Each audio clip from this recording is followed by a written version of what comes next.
నా జీవిత కాలమంతయు నేను యెహోవాను స్తుతించెదను. నేను బ్రతుకు కాలమంతయు నా దేవుణ్ణి కీర్తించెదను. 146 కీర్తన 2వ వాక్యము. దావీదు తన జీవిత కాలమంతా దేవుని స్తుతించినాడు. తన బ్రతుకు కాలమంతా దేవుణ్ణి కీర్తించినాడు.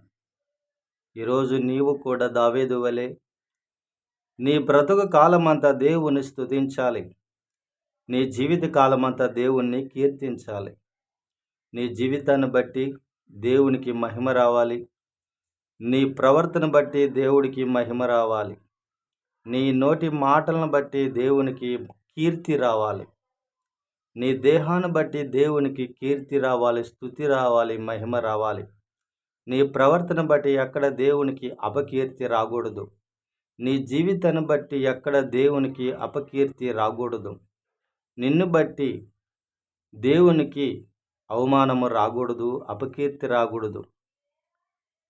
పౌలు మొదటిగా దేవుని దూషించే వ్యక్తిగా ఉన్నప్పటికీ ఆ పౌలు మొదటిగా సౌలుగా పిలువబడ్డాడు. ఆ తర్వాత పౌలుగా మార్చబడ్డాడు.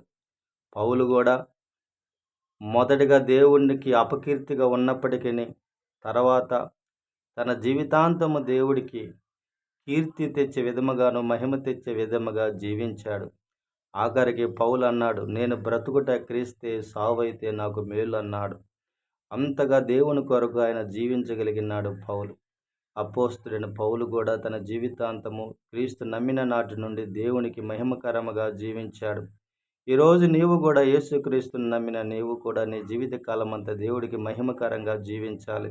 దేవునికి కీర్తి తెచ్చే విధముగా నువ్వు బ్రతకాలే కానీ అవమానం తెచ్చే విధముగా నువ్వు జీవించకూడదు. అబ్రహాము తన జీవితాన్ని బట్టి దేవునికి మహిమపరిచాడు. యేసేపు తన జీవితాన్ని బట్టి దేవుణ్ణి మహిమపరిచాడు. అలాగే మనము కూడా మన జీవితాలను బట్టి దేవుడు మనకి ఇచ్చిన ఈ శాశ్వత జీవితాన్ని బట్టి దేవుడికి మహిమ తీసుకురావాలి.